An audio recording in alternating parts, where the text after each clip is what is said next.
69,000 शिक्षक भर्ती अभ्यर्थी धरने पर बैठे। मंत्री अनुप्रिया पटेल के आवास के बाहर धरने पर बैठे। नियुक्ति पत्र की मांग को लेकर धरने पर बैठे आरक्षित वर्ग के अभ्यर्थी। अनुप्रिया पटेल के आवास के बाहर मंत्री से मिलने की मांग को लेकर अड़े शिक्षक अभ्यर्थी। अपनी 3 सूत्रीय मांगों को लेकर 69,000 शिक्षक लगातार कर रहे हैं प्रदर्शन। हाईकोर्ट के आदेश का पालन किया जाए, नई सूची बनाकर नियुक्ति की जाए, पुरानी सूची बनाने वालों को हटाया जाए, इसको लेकर कर रहे हैं प्रदर्शन। मंत्री आशीष पटेल के आवास के अंदर प्रदर्शन कर रहे 69,000 शिक्षक में से एक युवती की तबीयत हुई खराब। जी, मेरा नाम विजय कुमार है। मैं जौनपुर से यहाँ पे आया हूँ। 69,000 शिक्षकों की भर्ती में जो माननीय न्यायालय ने अपना फैसला दिया है, उस फैसले को तत्काल लागू करने के लिए कल हम लोग माननीय डिप्टी सीएम साहब के पास गए थे। वहाँ पे लाठियों से हमारे लोगों को पीटा गया, जात सूचक गालियाँ दी गई और एक भाई हमारा, उसको हार्ट अटैक आ गया, वो अस्पताल में एडमिट है। उसके बाद भी ये सरकार के कानों पर जू नहीं रेंग रहा है कि जो काम 2 घंटे में हो सकता है वो काम जानबूझ के लटकाया जा रहा है। और ये वही अधिकारी हैं जिन्होंने इस घोटाले को अंजाम दिया और वो नहीं चाहते कि हमारा भला हो। माननीय मुख्यमंत्री जी, आप इन अधिकारियों का भरोसा छोड़ दीजिए। ये आपको कहीं का नहीं छोड़ेंगे। आपकी छवि ऐसी धूमिल कर रहे हैं कि आप दलित पिछड़ा विरोधी घोषित हो जाएंगे। आपसे निवेदन है कि आप इन अधिकारियों को हटाकर एक निष्पक्ष अधिकारी की नियुक्ति करिए, जो आपकी निष्ठा, जो आपका अनुशासन है उसमें रह के काम कर सके, जो संविधान से ऊपर खुद को न माने और हम दलित पिछड़ों की 4 साल की पीड़ा का अंत हो। ऐसे अधिकारी की तत्काल नियुक्ति हो और हाईकोर्ट के आदेश के अनुपालन में लिस्ट जारी हो और जो वंचित लोग हैं उनको तत्काल नियुक्ति पत्र मिलना चाहिए। इसी मांग को लेकर हम लोग यहाँ पर बैठे हैं। घोटाला के तो उन्हें जांच देने की, कैसे फिर आपको इंसाफ मिल पाएगा? इसी बात का तो हमें डर है, इसी बात का रोना है। जिन लोगों ने चोरी की, जिन लोगों ने आरक्षण की डकैती की, जिन लोगों ने हमारे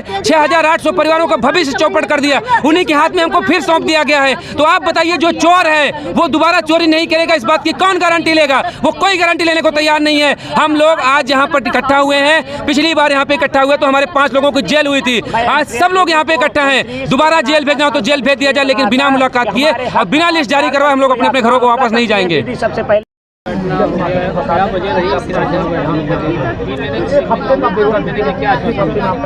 सर, हम लोग पिछले 5 साल से जहाँ भी जा रहे हैं हमें केवल आश्वासन ही दिया जा रहा है, लेकिन जमीन पे कुछ भी नहीं दिख रहा है। हम यहाँ कल माननीय उप मुख्यमंत्री जी के यहाँ गए, वहाँ भी हमें केवल आश्वासन ही मिला और वहाँ पे तो बर्बरता भी की गई पुलिस द्वारा। हमारे भाइयों पे लाठीचार्ज किया गया, हमारे बहनों को घसीटा गया, एक हमारे भाई को उसी बीच हार्ट अटैक भी आ गया। ये सब देख के सर हमारी गलती क्या है? हम पिछड़े दलित समाज से आते, ये हमारी गलती।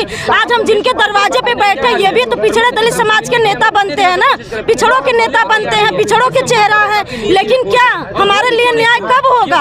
हमारी क्या गलती है? हमारे नाम पे ये राजनीति करते हैं, लेकिन हमें न्याय नहीं मिलता है। हमें 5 साल पहले न्याय मिल जाना चाहिए था, लेकिन नहीं। हम लोग 5 साल से लखनऊ राजधानी में धरना दे रहे हैं, लेकिन बस धरना दे रहे हैं। जमीन पे कुछ जब आते थे तभी होता, नहीं तुम लोग पिछड़े समाज वाले को लिए नेता एजेंट भेजे गए हो।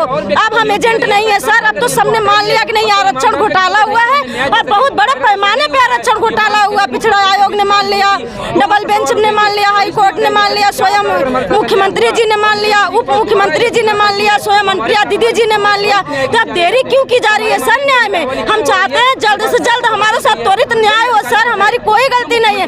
एक तरफ तो बात होती है बेटी पढ़ाओ बेटी बचाओ की बात होती है सर, क्या हम प्रदेश की बेटियां नहीं है? यहाँ लखनऊ सड़कों पे घसीटे जाते हैं, रात हमें रुकने के लिए जगह नहीं मिलती है कहीं। लेकिन क्या हम लोग रात में कहीं यहाँ भटकते कहीं वहाँ भटकते, हमारे साथ कोई अनहोनी हो जाएगी, कौन जिम्मेदार होगा? ये सरकार लेगी जिम्मेदारी? हम ऐसे भटक रहे हैं सड़कों पे, 5 साल से घटीजे जा रहे हैं, कपड़े फाड़े जा रहे हैं। हमारी क्या गलती सर? हम जितने उन्होंने एक क्राइटेरिया रखा तो सब क्वालिफाई करके यहाँ तक पहुँचे, लेकिन ये जो बेसिक के अधिकारी हैं इन्होंने हमारा हक अधिकार एक विशेष वर्ग को दे दिया और वही अधिकारी बढ़िया एसी में बैठ के मलाई चाट रहे हैं। हम सड़कों पे ऐसे धूप में धरना कर रहे हैं। हमारी आज 3 बहनें बीमार हो गई, हॉस्पिटल में एडमिट है, हमारे 3-4 भाई बीमार हो गए। कल हमारे एक भाई को हार्ट अटैक आ गया। इन सब की जिम्मेदार कौन है? ये योगी सरकार है और ये बेसिक के अधिकारी है। इन बेसिक के अधिकारियों के घर पे बुलडोजर चलना चाहिए, इनको जेल में भेजना चाहिए। इनकी जगह दूसरे नए अधिकारी आए और हमारा जल्द से जल्द चयन सूची जारी करके हमारे साथ न्याय हो सर। हम ये चाहते हैं। ये बेसिक अधिकारियों पे हमें रत्ती भर भरोसा नहीं है और इन्हीं अधिकारियों पे हमारा भविष्य फिर से निर्भर कर दिया गया है। क्या भरोसा है कि ये फिर से घोटाला नहीं करेंगे? जिस काम 20 दिन बीतने के बाद भी अगर नहीं किया गया, इसका मतलब है कि अधिकारी नहीं चाहते कि हमारा भला हो और इसीलिए हम लोग आज सड़कों पर बैठ